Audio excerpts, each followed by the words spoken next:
Please, can you tell us about your organization, Coastal Raptors? Yeah, well, great. Well, the first thing I want to do is define what a raptor is, and it's a bird of prey. And all raptors are meat eaters, and all of them have sharp beaks with cutting edges and hook at the tip. And most of them have sharp talons. That said, there is a group among raptors that doesn't, and those are the vultures. And they don't have sharp talons, but their evolutionary history dovetails with the rest of the raptors, so they are classified as such. Coastal Raptors is a small nonprofit, non-government organization based on the Pacific Coast in Washington State. Our goals are to conduct scientific research, provide education programs, train wildlife biologists, and collaborate with experts in wildlife research and management. There's a big picture look at where we work on the Washington coast. Here's a zoomed in look at that same coastline. So most of our work occurs on three beaches in extreme southwest Washington. To the north is British Columbia, and to the south of us is the state of Oregon. So the longest term research project is on coastal peregrine falcons. For this, we have banded 244 birds since the project started in 1995 and extending through May of 2024. We put a band on each leg, and one of them is a visual identification band, which is the one in green there, which has a code. Each one is uniquely marked with its own unique code. And when we recite these birds, or others in the public do, it makes it easier to get data than that way. So we put these visual identification bands on, and we get reports from the public and by ourselves through the surveys we do on the beaches. Reportedly, we've done over 1,000 of them since starting. And we learn a lot from this, from the resightings and recoveries of injured and dead birds. We've published on survival rate, site fidelity, and behavior based on uniquely marked individuals. And we're about to publish a paper within the next year on which is a population size estimate of our coastal peregrines. So I encourage listeners to go to our website, learn more about what we do. In particular, the research page goes into details about our marking techniques and other types of research that we get involved in. What skills and personal qualities does a person need to work with marking techniques and raptors? You need to be able to capture the birds and handle them safely once captured, so they're not injured or you're not injured in the process. Be able not only to know how to apply the bands to the birds, but what bands to select and over the vast options that are out there. Once we have birds in hand for banding, we actually take measurements as well. And we take blood samples, and we also take feather samples in order to evaluate the birds for contaminants, disease pathogens. Here's a shot of me being checked by an enforcement officer for the Washington Department of Fish and Wildlife. And I wanted to make the point here. He's checking my permit so that I'm heavily permitted for the work that I do.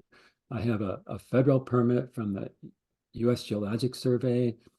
I have a state permit from the state of Washington for these efforts. And I also have a permit from Washington State Parks to do the research on the beaches. So at the federal level, the program is known as the North American Banding Program. And it covers both the United States and Canada, where in the US it's called the Bird Banding Lab, that program office. And then in Canada, it's the Bird Banding Office. We use the same bands in both countries, the same database, and there are other ways of coordination and collaboration that make it a very efficient program. Please share with us one of your most memorable encounters with a peregrine falcon. As it turns out, these peregrines that we band tend to be fairly approachable by vehicle, which makes it easier to catch them and then also to recite them once banded and released. And some are extremely easygoing, and I have a really fun video I'd like to share with you with one of our most easygoing peregrines. So this is a peregrine that you're going to see is actually banded, but you won't be able to see the bands because the bird's perched with its belly feathers down over its feet. But we know it's a banded bird because it has two white talons, one of which is showing in the video, and it's the only bird of all those that we banded over the years that has this feature. And so you'll look for that as we move in and see the white talon there. Mm. A very unique bird, just a beautiful bird. It's a female, and she was less than a year old when we trapped her in October of 2018. And we have recited her 107 times since. And she's 4 years old, was 4 years old at the time these photos were taken. How did your career path develop? I got a bachelor and master's degrees in zoology in the mid-70s from Eastern Illinois University. After receiving the master's degree, I got a job as a community college biology teacher, and I taught in both Iowa and Minnesota. Taught a wide range of courses, including general biology, anatomy and physiology, and botany and zoology, but my favorites were environmental biology and intro to ornithology. I developed an ornithology course. And during those years of community college teaching, it was when I started my raptor studies using banding. I was able to connect with a person who became my mentor for that, and I'll share a little bit about him a little later in the program. So after those 11 years, I decided that I wanted to further my career in the area of research. So I went to Iowa State University and got a PhD over a 4.5 year period of time and studied the post-fledging stage in the American kestrel. So that stage is the time from when a young bird leaves its nest till it disperses from the adult home range. I got the degree. I got a job with a timber company in Western Washington. I was a wildlife biologist for 16 years for this company named Rayonier, which is a very large timber company, and then 15 years as executive director of Coastal Raptors. I wanted to talk just briefly about this part of my career where I worked for the timber company in wildlife and forestry. So the overall task for me was to help the company manage its lands to achieve appropriate balance between resource protection and resource extraction. And the company had some endangered species on its property. The northern spotted owl, the marbled murrelet, which is a seabird that nests in old growth trees and feeds out in the ocean, and the bald eagle, which is our national emblem and was on the endangered species list until 2007 when it was removed. And I was working for Rayonier during those years. We still had to protect nest sites even after the bird was delisted because it was still classified as a sensitive species. So habitat management around these species. Coastal raptors started unofficially in 1995, soon after I moved to the Washington coast to work for the timber company. I had heard about the wonderful raptor resource out there on the coastal beaches, and so I got started. And there was no formal organization, but I did research, driving the beaches, banding birds, and education. I gave programs similar to the one I'm giving now over the years. And the company, Rayonier, was nice enough to help support some of the costs. For example, they let me use the coastal, my four-wheel drive vehicle, their four-wheel drive vehicle on the beach. So that was great. I lost the job in 2009 with the economic downturn, then the Great Recession. And at that point, I started the nonprofit Coastal Raptors. What's the importance of coastlines to raptors? I'd like to touch on three things.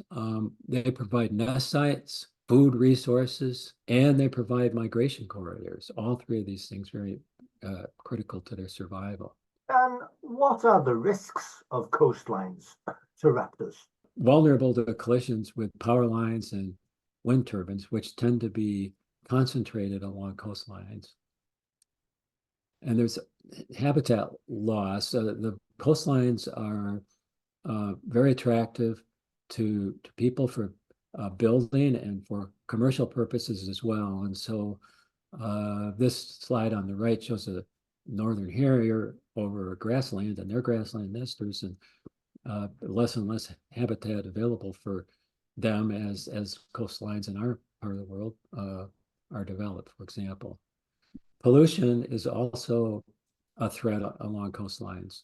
One of the biggest is potential threats is from oil spills. And this slide shows the state of Washington and summarizes the oil spills that have occurred there over decades. So you see a year there that would be the year of the spill, and immediately next to it is a name. That's the name of the oil tanker that spilled the oil. And you can see that the coast at various times, the outer coast has been exposed seriously to this kind of pollution. And of course, there are other kinds of pollution.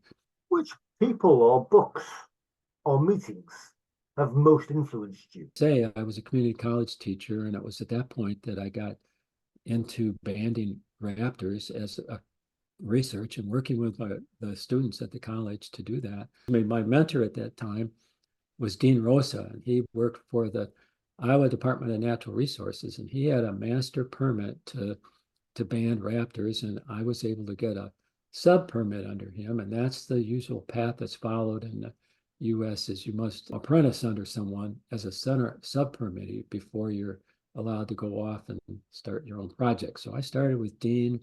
That was a very great experience, and so this just kind of shows a nice slide of some of the banding I did when I was a community college teacher, banding young birds in the nest.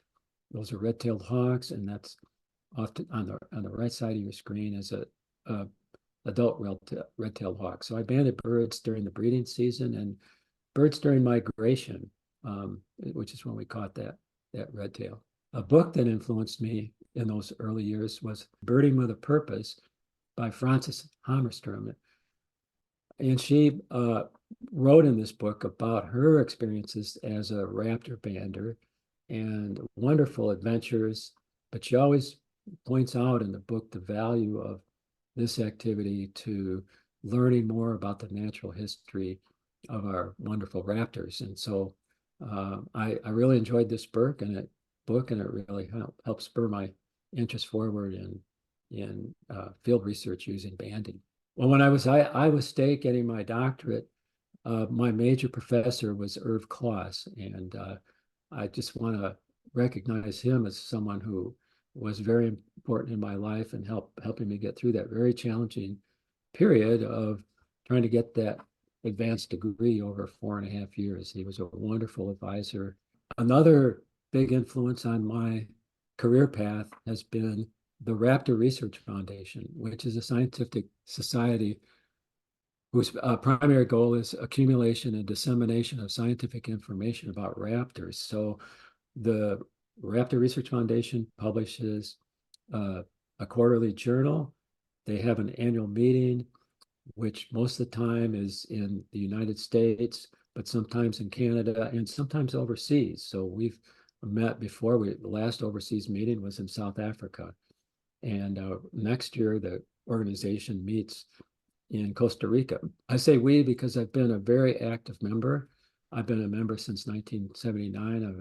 I've attended, I think, about 30 conferences over the years. I've been a volunteer.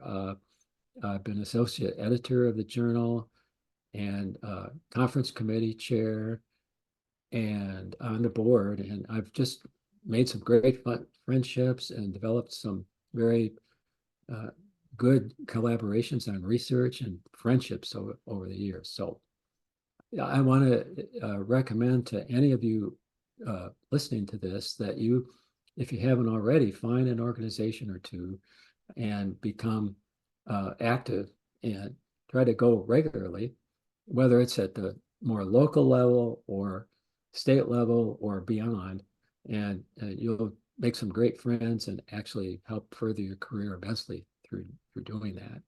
Can you suggest a research topic for an undergraduate project? Yeah, bird abundance and distribution is the topic I'd like to talk about and suggest. So, and I suggest that if you have a smartphone, I think most everyone does, that you get the app, the Merlin Bird ID app, which is put out by the Cornell Lab of Ornithology in the US here, and allows you to identify birds by song alone. This is kind of what it looks like on the inside. You can get it through Apple Store, or if you have an Android phone, you can get it that way too.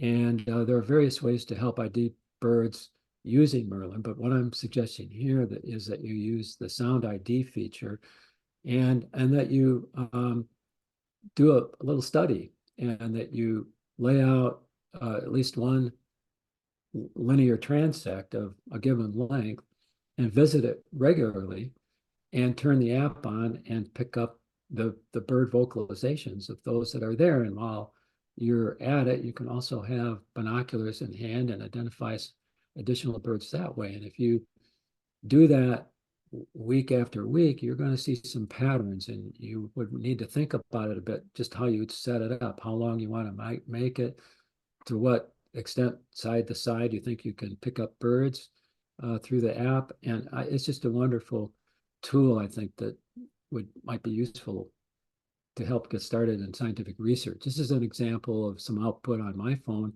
when I was sitting in my father-in-law's backyard, and we were having a beer and listening to the birds. And these are some of the birds that came up. What jobs are available working with raptors? Jobs can be in raptor research and a course, and I can give you an example beyond what you're seeing that I'm doing with my small nonprofit in research. One of the species that gets a lot of attention in research is the northern spotted owl, and there are university level professors that guide these kinds of projects, PhD level biologists that work for the US Forest Service that study spotted owls. Those kind of people I'm mentioning here are usually in the office most of the time, but they hire many people to do the field work where they go out and survey for these birds. They go out and trap and band them. And that's where the entry people usually get started. So that's an example there. Raptor management is another way to find job opportunities. Here I'm going to mention the Peregrine Fund. It's a Boise, Idaho-based nonprofit organization that has work all over the world, working in the area of raptor management to restore species that are, threatened and endangered. They're the organization that brought the peregrine falcon back in the United States through captive breeding of over 6,000 peregrines and releasing them across the continent. And they were removed from the endangered species list in 1999. Another area you could work is raptor rehabilitation and education. There are lots of rehab facilities in the country here that employ mostly volunteers, but usually there's a few paid positions.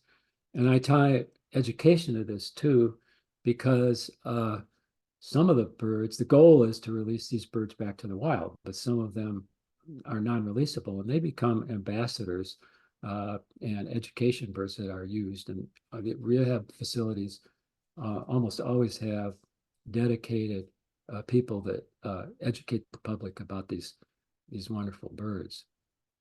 Speaking of nonprofits, I wanted to talk about another nonprofit, and that is Hawk Mountain Sanctuary Association. They're based in Pennsylvania in the eastern United States, and they're a wonderful organization with a big staff, and they do all kinds of great education work and research in their education program. And if you find their website and go to this education page, you can find that they have available traineeships and internships. You can focus on doing scientific research in an internship, or education, or just simply communication. And they have a rather large budget. They're well funded, and they bring in young people, early career people from literally around the world, from their backyard in Pennsylvania to places around the world. These people come in small groups of 10 or 15 to be there on site and learn.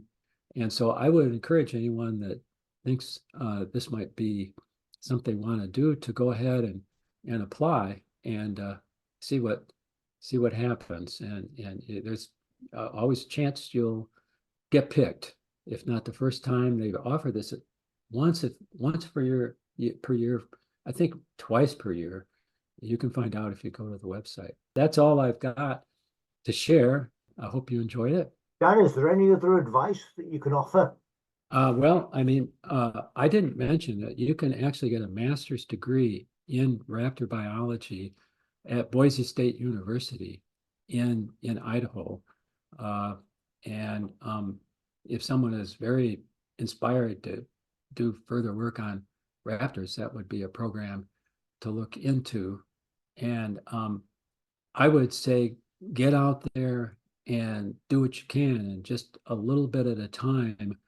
And if you look at my own career, raptors run through it, but it wasn't until I started my own nonprofit that I became, fully immersed in raptors, and I was able to work raptors into my position as a community college teacher, and then, of course, working for the timber company. And there's a saying. There was a poster on my advisor's wall, Earth Class's wall: if there's no wind, row. So if things don't look the best, if you're finding headwinds, just keep at it and be persistent. And the more time you can spend in direct contact with people through volunteering and going to conferences, the better off you'll be. Dan, you are the executive director of the non-profit organization Coastal Raptors in Washington in the US. Thank you very much for being on the Practical Animal channel. Professor Dan Varland. Glad to do it.